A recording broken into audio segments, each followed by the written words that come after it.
Ukoliko se dete guši stranim telom koje se našlo u disajnim putevima, prvo ćemo ga stimulisati na kašalj, odnosno reći ćemo mu da pokuša da iskašlje to strano telo. Ukoliko ne uspe da ga iskašlje, primenit ćemo 5 udaraca korenom šake između njegovih lopatica. Prvo ćemo dete da nagnemo napred i korenom dlana udaramo 5 puta naviše. 1, 2, 3, 4, 5.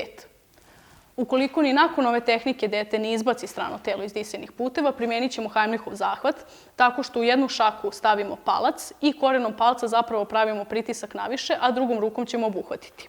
To izgleda ovako. Postavimo palac u šaku, druga šaka se postavlja preko, dete malo nagnemo napred i ispod grudne kosti pravimo pritisak naviše i ka nazad. 5 puta.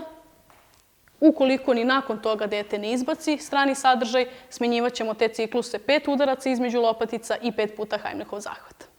Da biste naučili pravilne mere pružanja prve pomoći, možete se obratiti organizaciji Crvenog krsta u vašoj opštini.